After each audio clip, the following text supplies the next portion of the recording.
Biafrans, you all know that early voting has started for the President of the United States of America, right? I've secured my vote. I've just done voting. I've done voting. Biafrans in Georgia, go and vote. Biafrans all over the United States, check if the early voting has started in your communities. Go and vote massively. You all know who's going to give us Biafra, right? You all know who's going to give us Biafra, right? You all know the presidential candidate we've been meeting with. You know the presidential candidate that will give us Biafra. Please go and cast your vote. Do it early so that you don't get caught up. I voted. Here is my tag.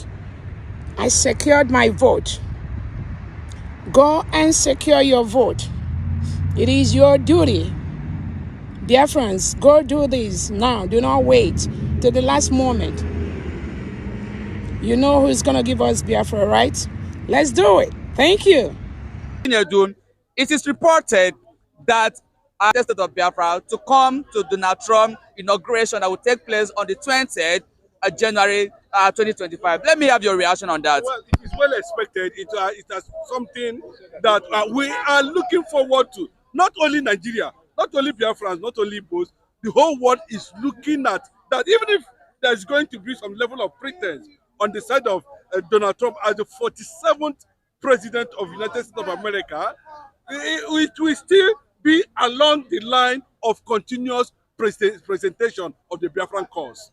But one thing you must take away from what we are asking the American government to do is in synergy with the understanding of the United Nations Charter. We are not going to move away from that. But the reality of that is that United Nations has become too dominant on the issue that has to do with self-determination.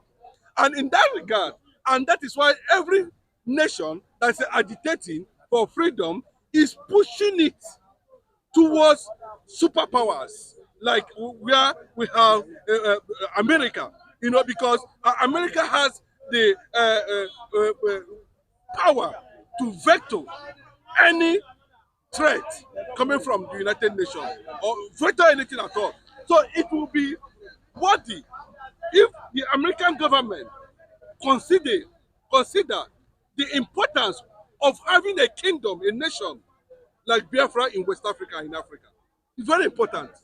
Very important. It's just like when you look at the entire Middle East and you begin to talk about, the location and the situation Israel presently has found themselves and why the world supported Israel to be located in their place of origin instead of taking them to Argentina, where it was agreed before the 1948 that Israel should be moved to a location that, but the Israelis, the Jews of that time, resisted the United Nations and insisted that they are entitled to go back from where they come from.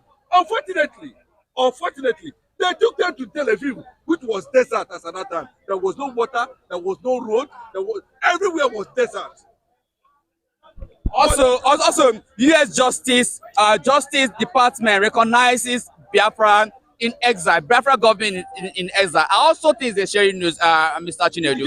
Yes, we noticed that because every step that the Biafra government in exile is taking is in synergy with the advice of the international lobbies spearheaded by most American intellectuals. The people who are advocating Biafra all over the world, people who are showing solidarity and presenting Biafran quest before world leaders most of them are Americans.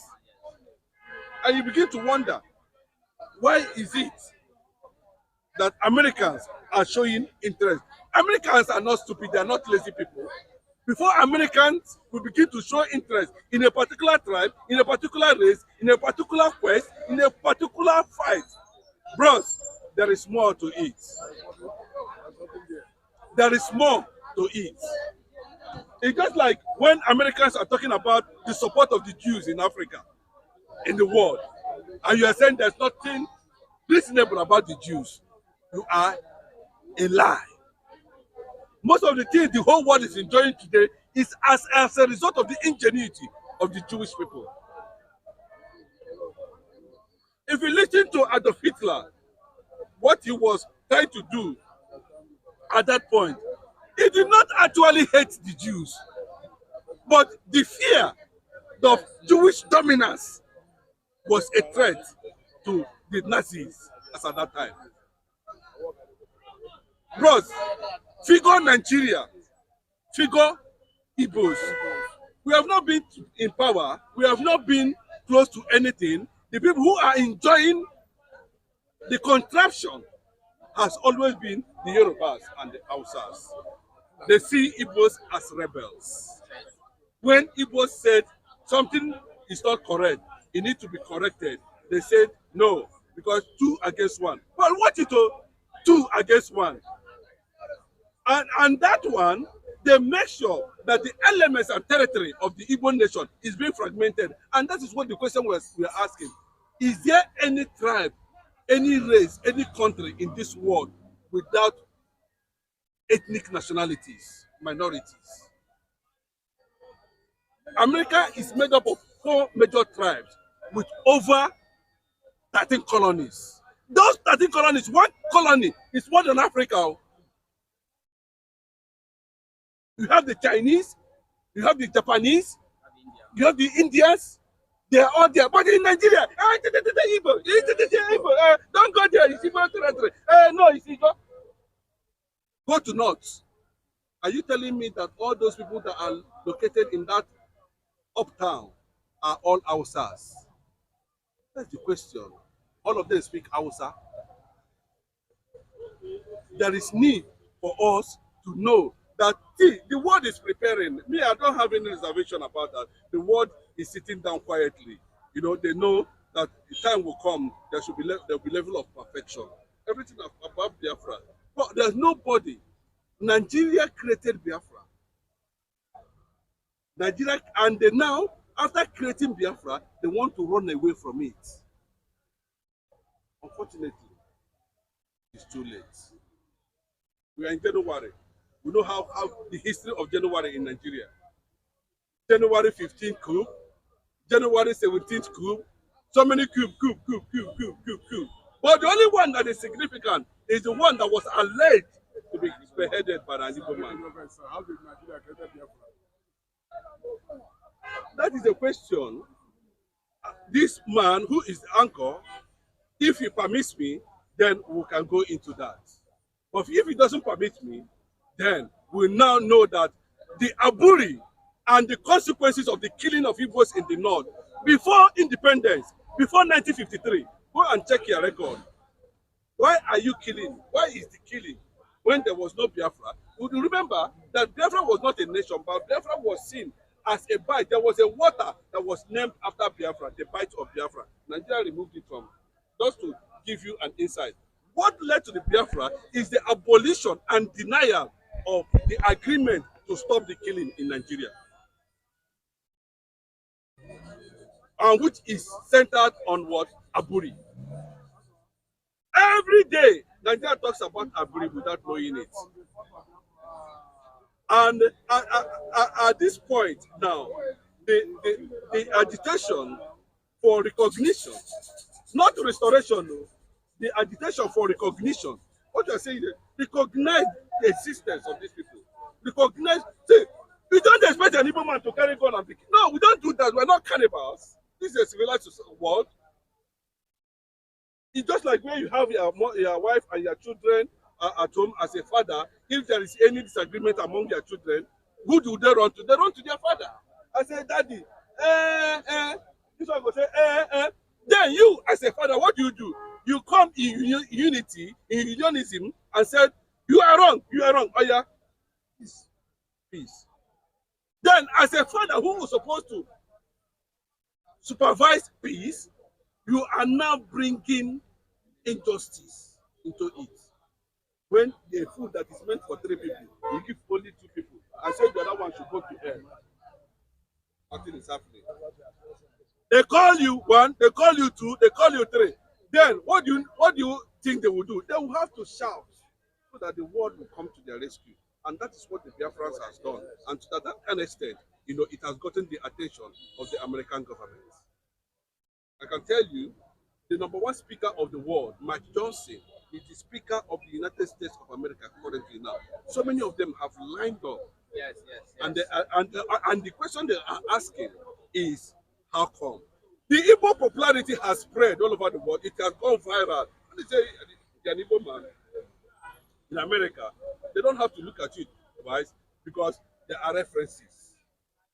COVID-19, when it was ravaging the whole world, not even Americans, not even WHO can be able to scientifically develop the vaccine that cushion the effect of COVID-19 that has ravaged the whole world. But an Igbo man from Imo State that Nigeria rejected left to the United States and was able to be the first person to develop the vaccine that make everybody now. But the word is not shouting. The Nigerian media, they are not shouting it.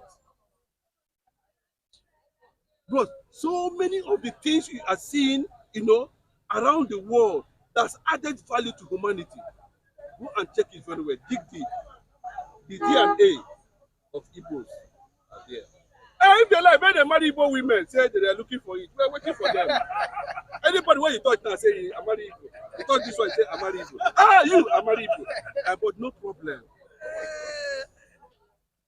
You understand what I'm saying? But the fact still remains that Nigeria as a system has failed to do the needful. And what is the needful? The Yorubas, we are surprised when somebody like Sunday Igboho came and said, we don't want to be part of Nigeria again. Yoruba man, what happened? He said, these people, the same people. Now, the Southwest governors are saying that bandits are everywhere in the Southwest. Please, wherever you see Nnamdi Kanu, celebrate him. Thank you. All right, Mr. Chinedu, it's a very fine place to live in. Kacee 360 TV here with me is Mr. Rav. Mr. Rav, let me have your reaction concerning the invitation that United States of America have sent to the Biafran for them to attend Donald Trump inauguration, the 47th state president that will be inaugurated on the 20th January 2025. Let me have your reaction on that. I think it's a sharing news for the Biafran people. That's a stroke, a hard one, a stroke and depression disease for the office of the presidency of Federal Republic of Nigeria. It is going to cause another round of paralysis and the hypertension, high BP for the lawmakers at the, is it 99 or 19th or 10th Assembly of the Federal Republic of Nigeria. All the public office holders in this present administration are going into serious depression because the unexpected is about to happen 3-4 days away now. Over the years, we know, I think 4 years ago when Trump lost an election, during the campaign of Donald Trump's failed second coming, Nnamdi Kanu was among the campaign trail of Donald Trump in the faraway United States of America. And it took only GOP, from Nnamdi Kanu having a handshake with Donald Trump of Republican Party in the United States of America. And it happened that the fate played on Biafra, on the Igbo people, when the election was held. Eventually, Obama and his Chinese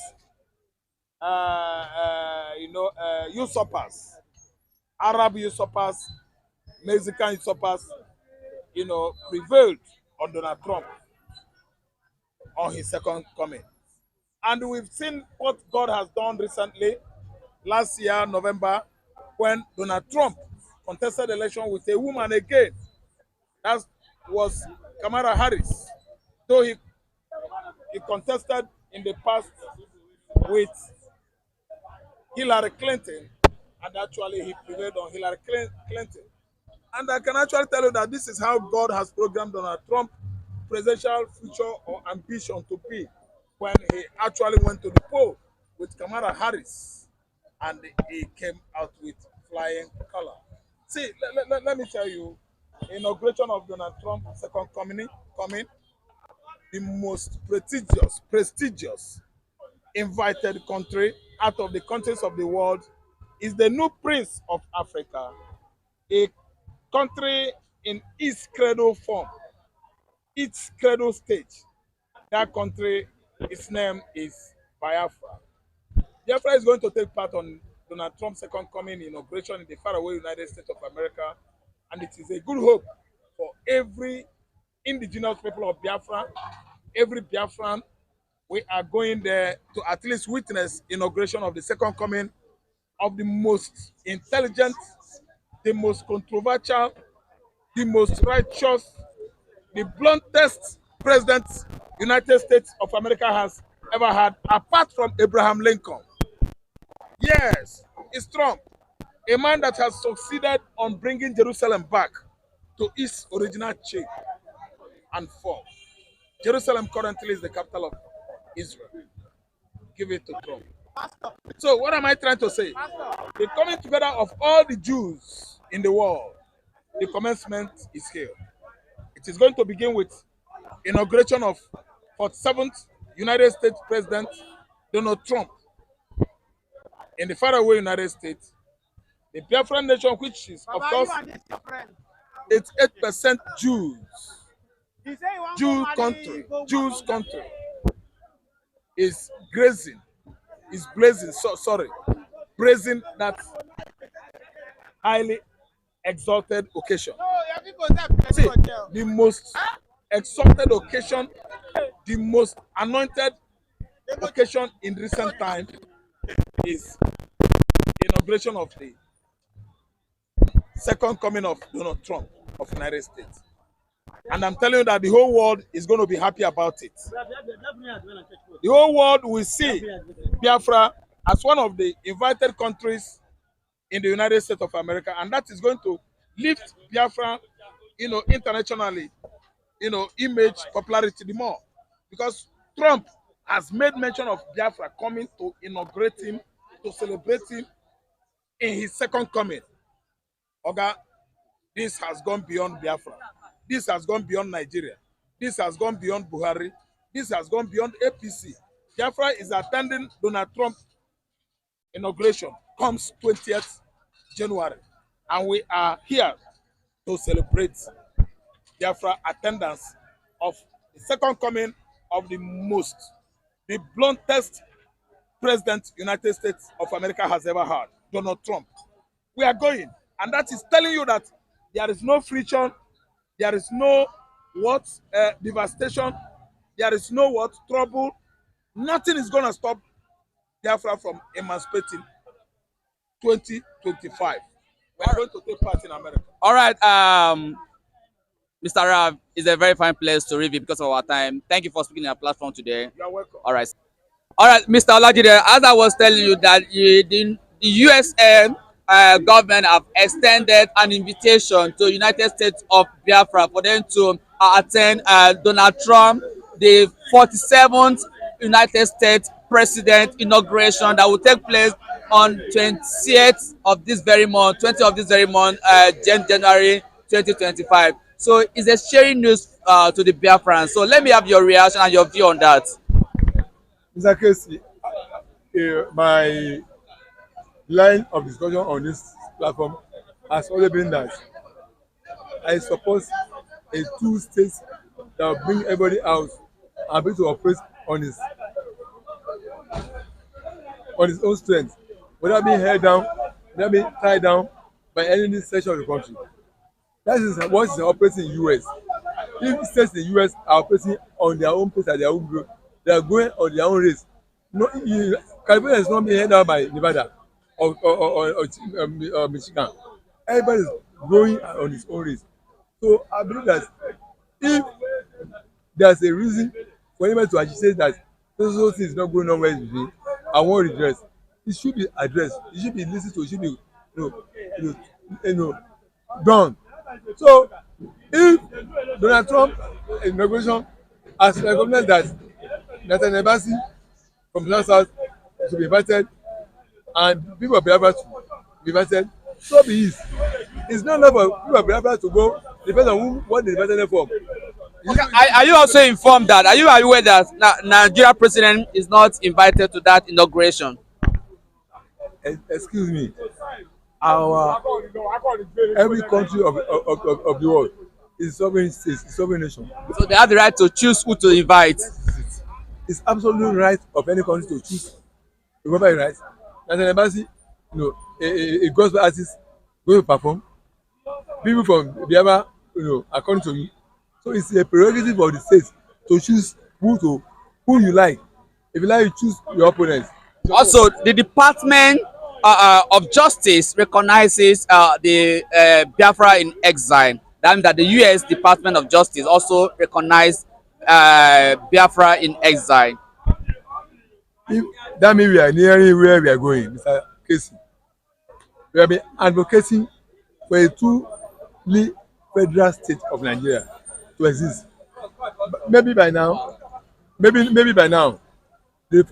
people that sat in the federal office, who are holding federal political office, should begin now to know that there is now a recognition to all these accusations which they are trying to say it does not matter. Now, if there's becoming now a foreign recognition of the accusation that's coming from the country, that means they must have no choice than to now forcefully sit down and address what we have been crying for in this country, that there's need for us to restructure, to reestablish, to renegotiate, to retalk the basis of our existence as a nation. I think it will give more pressure to political people, political of order. I feel like we talk, no, they cannot dismiss the raise of hand. It's a good development. I like it. It will bring more pressure to them to now know that yes, there's now need for us to renegotiate. And don't let me deceive you. The earlier they quickly know this, the more it will be to their safety. The more they fail to realize this, the detriment it will be to them, because external support and influence will now be coming in to those people whom they recognize. And before you know it, assistance and help will be coming up, including military. Don't be surprised. Yes, they may not be now. They may now raise their empowerment level to begin to engage the states fight for fight, and before you know it, it may even end up in a level that is not being in interest of those who are that they may have to run for them. I really want, Mr. Really want. Let's discuss concerning the issue of Donald Trump inauguration. That United States of Biafra have been invited to Donald Trump inauguration that will take place on the 20th January 2025. Let me have your reaction on that. It's a welcome development, even though like I'm here to see that news me myself personally. But if that is the case, it's a welcome development, and the Igbos have always supported Donald Trump. I don't know why. I'm a Yoruba person, but the Igbos have always supported Donald Trump, and they feel that maybe they can do well. Donald Trump is always closer to the Jews, and some Igbos see themselves as the Jewish people, so they've always supported him. And then maybe him inviting some of their representatives, it is good. Maybe the actualization of Biafra, which they want, will come in earnest. But they've always wanted their Biafra. They've always shouted. They've always put their effort to that. Some of them don't even see themselves as Nigerians. They always see themselves, oh, we are Biafrans. We don't like what's happening in Nigeria. Nigeria seems not to be working for us and everything. So if he had invited them, in my opinion, it is perfect. It is good, and it is very, very good. And I'm very, very happy with that news. I like it. It's very, very good for the people of that region of Nigeria. So